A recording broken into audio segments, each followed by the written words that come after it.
Well, hello again. It's Barry Jones with Standards Plus History Academy. It's my YouTube channel. As you know, I've got a website as well. You could search that link that I'll put in the comment section, see what kind of content on that website you might be interested in. Um, as I've mentioned before, I do online teaching. I also provide content for homeschool students and teachers. And there's a couple books on there I've written that are available, blogs, podcasts, etc., etc. But I'm glad you're back with me. We are moving on to episode 20, and we are on part two of the same question that we were dealing with in episode 19, which was who sheep-dipped Lee Harvey Oswald in New Orleans? And of course, we answered that question talking about Guy Bannister. And of course, David Ferry was involved, but Guy Bannister was calling the shots. And everything we learned that everything Oswald was up to, posing as a pro-Castro Marxist, um, was ordered by Guy Bannister. And then, in addition to posing as a pro-Castro Marxist, he was also running around leaving a paper trail with two names, Lee Harvey Oswald and his alias, Alec Heidel. And all of the paper trail and all of the public demonstrations were part of the plan because it was all being deposited into a cover story, which was going to be dropped when it was needed. And then at the end, I said in the second part, we're going to talk about how as we get closer to the end of the summer, Guy Bannister ups the ante and begins to uh, call on Oswald to do things more publicly to cause a public spectacle in a couple of cases, bring attention to himself. And of course, everything will be documented, whether by pictures or radio programs on tape, videotape. Here you see a picture. Uh, I am a Marxist. This is an advertisement for a radio program to hear in Oswald's own voice.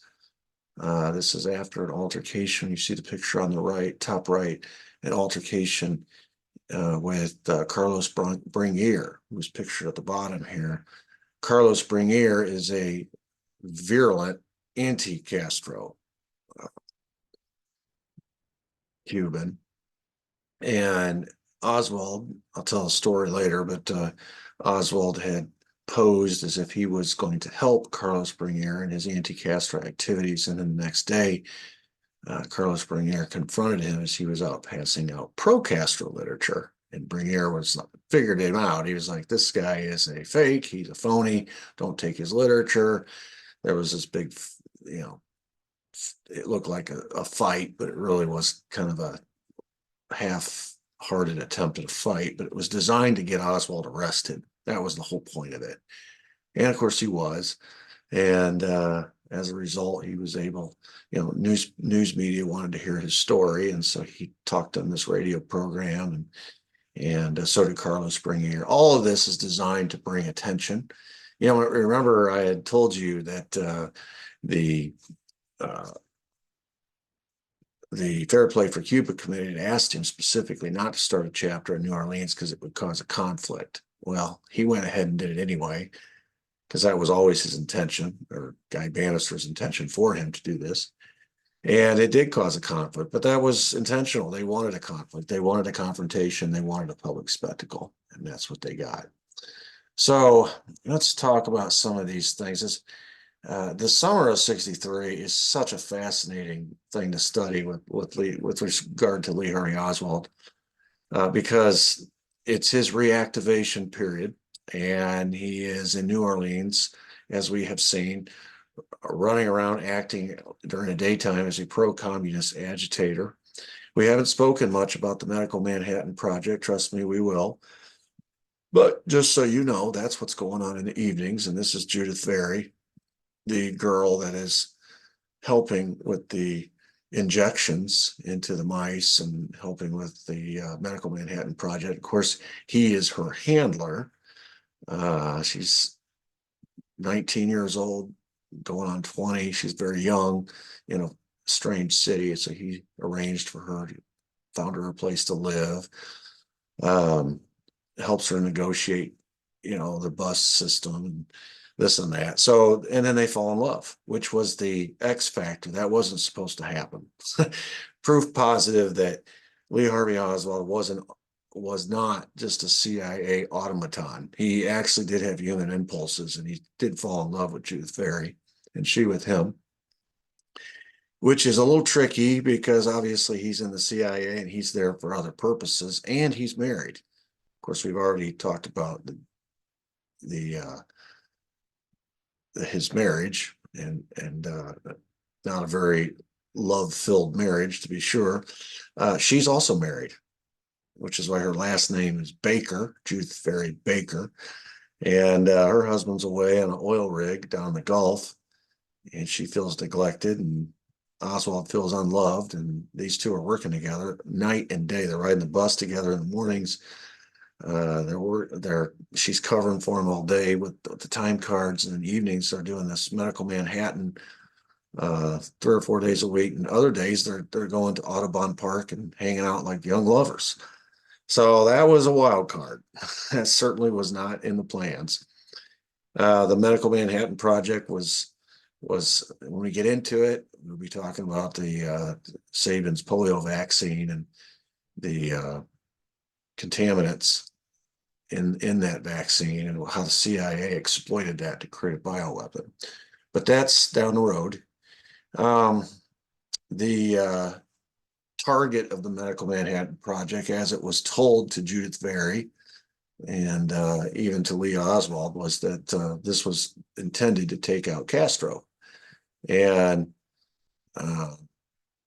this is what Oswald believes he's doing in the summer. He believes that his main job, the posing as a communist and that sort of thing, that's been ongoing for him since he got into the military. That's nothing new. What is new is participating in this Medical Manhattan Project to kill Castro. And of course, the anti-Castro fever in America at this time is at its height, and especially down in New Orleans. And so he believes that him posing as a pro-Castro communist is so that he can get, when he goes to Mexico City to deliver the bioweapon, because he's been told that he's going to be the guy. He's the mule. He's going to deliver the bioweapon to Cuba. So at the end of the summer, he has got to get a passport to Cuba so he can make the drop in Cuba. Well, it makes sense, Guy Bannister ordering him to pose as a pro-Castro communist all summer long.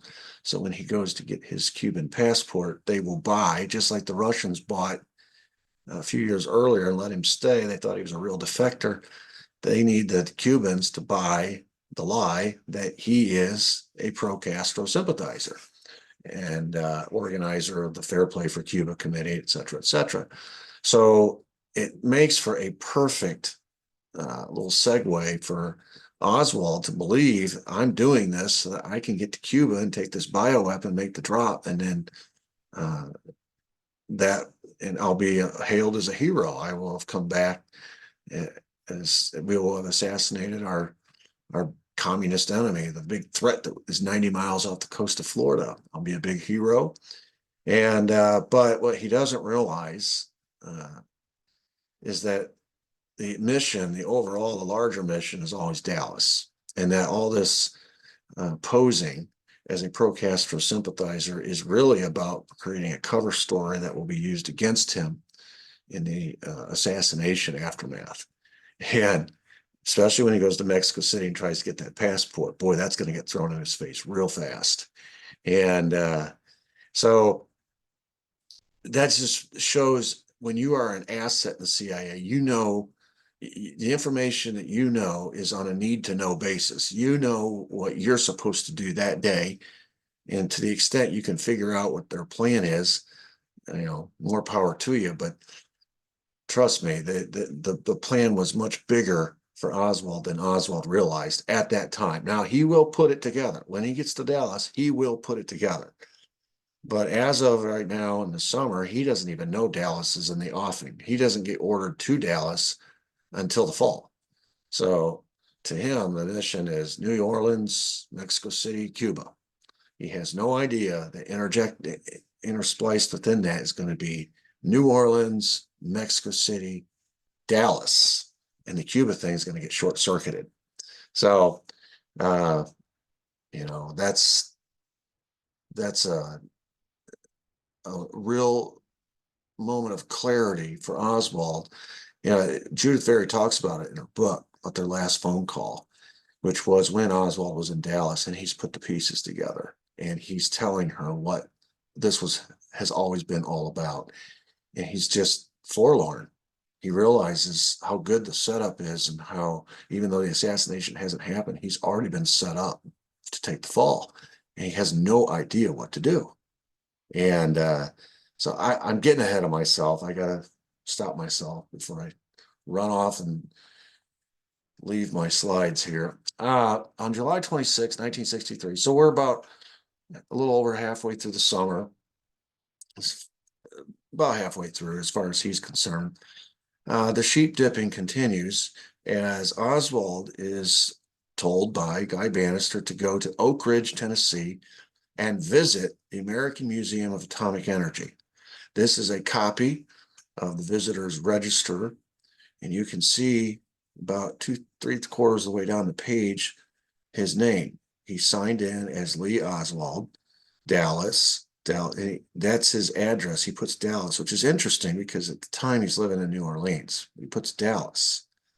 And then look what he puts in, added like an addendum to his name. He writes in capital letters USSR. Just an incredibly incriminating entry into the visitors registry at the Atomic Energy Museum in Oak Ridge, Tennessee.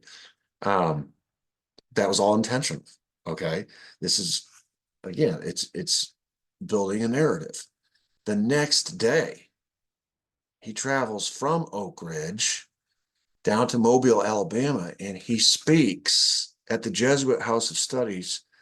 And his topic is contemporary Russia and the practice of communism. He was invited to come speak at this college, which, if you live around Mobile today, this college is still in existence, but it's not called the Jesuit House of Studies. It's now called Spring Hill College.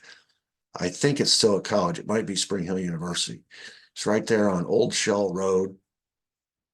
And I know this because I attended the University of Mobile for a year, and we lived on Old Shell Road. We used to drive by this campus all the time. Spring Hill was our big rival. I played college basketball, and they were our big rival. And so anyway, I'm vaguely familiar with this campus, and he was the public speaker down there. And so, and of course, he's speaking on Russia, and he was invited because he lived in Russia for 3 years. All right, so that's July 26th and 27th. Now we get to the public spectacle that I told you about. On August 5th, so this is about a week later, he is walking by Carlos Bringier's storefront, and he stops in and he offers to help him and his group, and the anti-Castro group that he's a part of, in their struggle against Castro. And he says, I have a special, unique set of skills that I could bring to this enterprise. And he says, I was in the Marine Corps, and I have these skills. And he actually has on him his Marine Corps manual, which he leaves at Bringier's store. Now, if you remember back a few episodes ago when he went to Russia, and he went to the American embassy, and he had that big confrontation with the two consuls. He said, I'm going to give up my citizenship. I'm going to give military secrets to the Russians. Remember, he did that on a Saturday. And they said, well, come back on Monday when we're open. And he left his passport on their desk and never returned for it until a year later, when he mails them a letter saying, I want my passport back because I want to go back to the United States. He always leaves a paper trail. So here he leaves his Marine Corps manual, which has his name in it, at Bringier's store the next day. How this worked was he went in and talked and volunteered his services on the 5th. And he told him he was in the Marines. I may have misspoke here. He didn't give it to him that day. The next day he stops in and brings his Marine Corps manual to, so this was a purposeful act. It wasn't, some random accident or, he was negligent. He purposely went home, got his Marine Corps manual, brought it back to Bernier to show him that he was who he said he was. So again, leaving a paper trail. Well, that was the 6th and 7th of August. Fast forward now to the 9th of August. And Oswald, as you see pictured here at the bottom, is out doing what Guy Bannister has told him to do. He's out passing out pro-Castro leaflets. And here comes Carlos Bernier, who was the head of the Cuban Revolutionary Council in New Orleans, which is a pretty this is virulently anti-Castro. They're serious people now. They are serious people, and they don't like being trifled with. And one of the things Bernier had, mentioned later when he was being asked about this was, we were very cautious about walk-ins, people who came in volunteering to help, because we figured they were probably plants. They were trying to infiltrate our organization, probably sent down here by the FBI or CIA or something. So we put them through the paces. So that's one of the reasons why I think Oswald brought his Marine Corps manual in the next day to prove to Bernier who he was. Well, then on the 9th, he sees Oswald out handing out this literature, which is pro-Castro. And it leads to a confrontation on the street. Words are exchanged. Oswald basically dares Bernier to hit him. Says, I know you want to hit me. And they are arrested, both of them, for disturbing the peace. And of course, there's Oswald's mugshot, top left, Bernier, picture top right. An arrest of any sort generates some sort of a report, which adds to the already impressive paper trail that has been created on Oswald's behalf. And it brings attention your way. The media pays attention to the arrest reports, police scanners, such and such. And so, there was some attention that came Oswald's way, which was the point. Radio, TV interviews, a newspaper story, et cetera, et cetera. Again, go back to Russia. When he tried to renounce his citizenship, the very first thing that happened was these American reporters materialized out of thin air, wanting to write stories on Oswald and print those stories and publish them back home in U.S. newspapers. Attention, paper trail. Same thing is happening all over again. So here is Oswald in radio and TV interviews on August 17th, about a week later, and he's having a confrontation, or it's civil. He and Bernier are sitting in chairs, and it's kind of like a quasi debate. And the moderator asks him, "Are you a communist?" And he says, "No, sir, I'm a Marxist-Leninist." And Bernier famously says, "What is the difference?" And Bernier is just exasperated. And when the matter of his trip to Russia comes up, and the inference that the moderator makes when he's asking him about his time in Russia is that he was disloyal, and he was not an American, or he had given up his American citizenship. And he was kind of, in a way, accusing Oswald, without saying so in so many words, of being a traitor. And Oswald got a little bit defensive, and in a oops moment, almost let the cat out of the bag. This is a direct quote. As he's being interviewed and he's trying to defend himself a little bit, he says, quote, "I was under the protection of the, that is to say, I was not under the protection of the American government, but I was at all times considered an American citizen." He's trying to tell the moderator, listen, I was there because the American government sent me there. And I was an American citizen. I was under their protection. I was an American citizen. I was doing my job. I'm not what you think I am. He's trying to defend himself. This is another human moment. Every now and then, there's a little human element that comes out of Oswald. Falling in love with Judith Ferry. That was not supposed to happen. It was not supposed to happen. And it has, Oswald didn't have to face the consequences for that because Ruby took care of that. He died and it was the end of it. Poor Judith Very, she has had to pay the consequences for that the rest of her life. Okay. But then here we have another human moment where he gets a little defensive, hot under the collar. He wants to defend himself. At the same time, he's being instructed, go on these radio programs and claim to be a Marxist Leninist and keep up with the charade. The little humanity comes out of him where he wants to defend himself, but then realizes, I can't. And so he takes it back, or he rephrases, so to speak.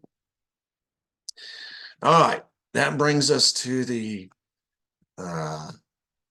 famous trip that was where a lot of witnesses saw him in Clinton, Louisiana. This is August 29th. So we are skipping ahead now to the end of August. About 2 more weeks has gone by. And the next time Oswald is spotted is in, you see the map down there at the bottom, Clinton, Louisiana. And they are on their way, this entourage is on their way to Jackson. So if you follow Highway 10 and go west, you'll see it goes past McManus and then it goes into Jackson, which is the site of the East Louisiana State Hospital, pictured above. It's a depressing place. It's a psych ward, basically. And that's where they're going. And it's him, it's Clay Shaw and David Ferry. And the reason we know this is because they stopped in Clinton. They always do this to generate some sort of a spectacle, and also it doubles as a alibi. If anybody asks later why they were going to Jackson, Louisiana, they can say, well, we were in Clinton. We were going there to register to vote. This so happens to be either a day or 2 days, whatever, after Martin Luther King had given his I Have a Dream speech in Washington. And in Clinton, there was a bunch of African Americans that were registering to vote at the courthouse. They were so inspired by Martin Luther King's speech. And of course, they're all African American. And this entourage of white guys, Clay Shaw, David Ferry, Lee Harvey Oswald, pulls up at the courthouse, and Oswald jumps in line one of them makes a phone call first. And then Oswald jumps in line because he says he wants to register to vote. And of course, he's the only white guy. And so it draws the attention. The sheriff is there. He sees them. All these African Americans that are standing in line are looking at him like, what are you doing here? Anyway, he didn't stop with just that. When he got to the table to register to vote, he didn't have the correct information. He asked about getting a job at this East Louisiana State Hospital, which is another form of an alibi to say why they were there. Okay.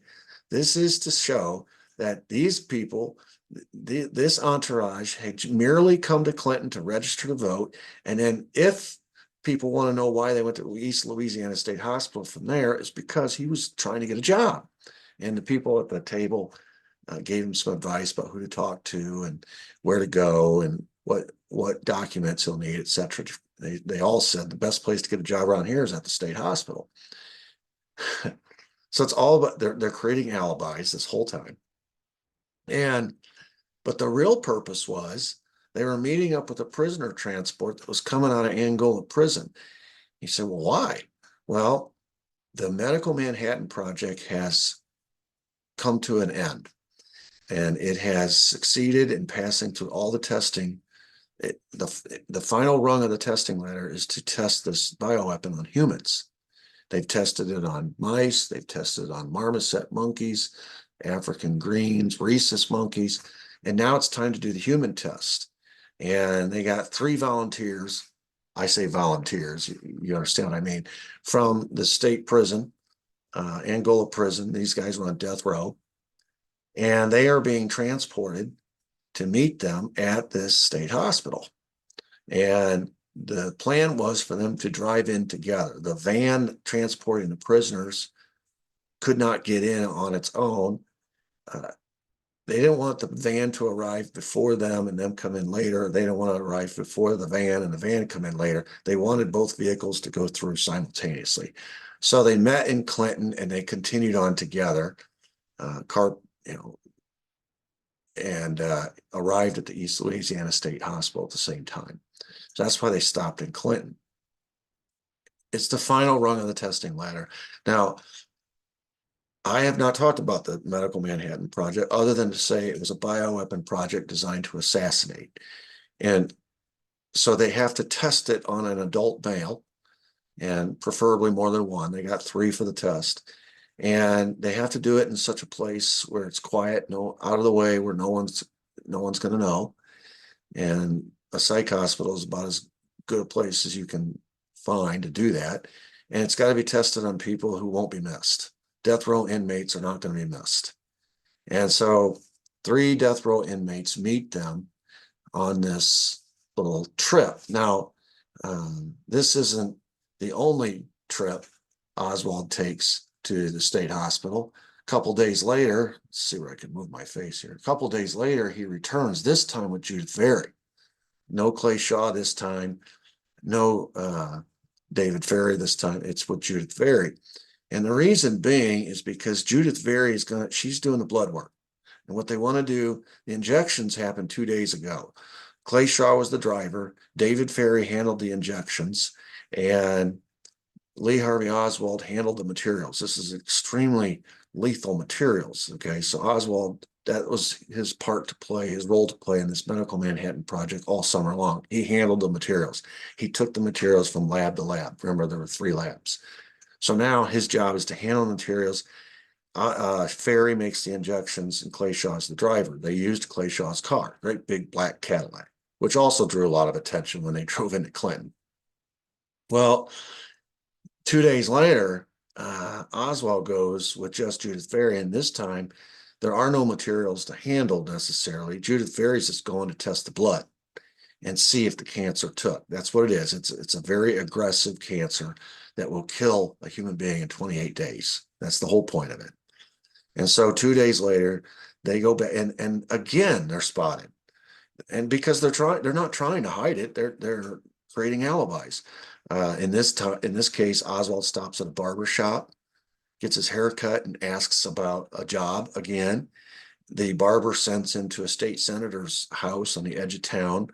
The senator he parks at the end of the lane, walks up the lane, has a long conversation with the state senator on the porch. The senator says later, they were in an old, like, Buick Packard, or an old car, and he looked out and he could see a woman sitting in the passenger seat, which was Judith Ferry. And he had a long conversation with Oswald about a job.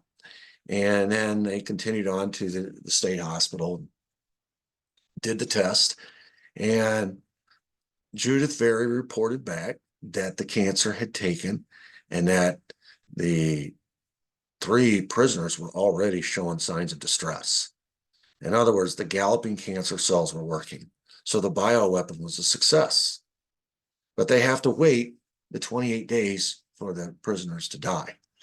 And so it's interesting. Oswald, all summer long, has been very visible. Everything he's doing is public. All of the posing as a pro-Castro communist, basically, has been on city streets, street corners, at the Trade Mart. He's been on television. He's been on radio. There's been newspaper articles, pictures everywhere. He's been handing out posters with his name on it, his alias on it, addresses on it. He's been applying for post office box with both names. I mean, he has been out front and visible. And then all of a sudden, it goes dark. The last time people saw him, after the assassination, people are trying to recreate the timeline and go back and find out what he's doing every day. But from August 31 through most of September, Oswald just disappears. And it's like, where did he go? And the answer was provided by Judith Ferry later. In her book, she says, well, we were waiting to hear if the prisoners died. That's the culmination of the project. And in fact, again, a little bit of humanity with Oswald and Judith Ferry. They realized that their time together was coming to an end. Oswald was going to be reassigned. Judith Ferry was going to go on she thought she was going to Tulane, right? Remember the deal that she made with Alton Ochsner? If she would come work in the program, he'd put her through Tulane Medical School. So they thought their time was coming to an end. And so literally for the month of September, Judith Very and Lee Harvey Oswald spent the time doing romantic things on the dime of Carlos Marcello.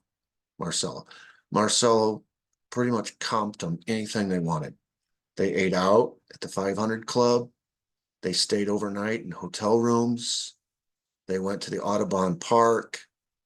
They walked, they sang, they read together. They literally spent every waking moment together. Now, you will not read this anywhere. The only reason I know this is because I believe Judith Very. And Judith Very gets very detailed in her book. I've also heard her in interviews talk about this time. And it was, in her words, the best 30 days of her life. And she, and by this time, Marina, who had come to New Orleans, has moved back to Dallas. So Lee is there by himself. And he's free to, they ride the bus all over New Orleans, they sightsee.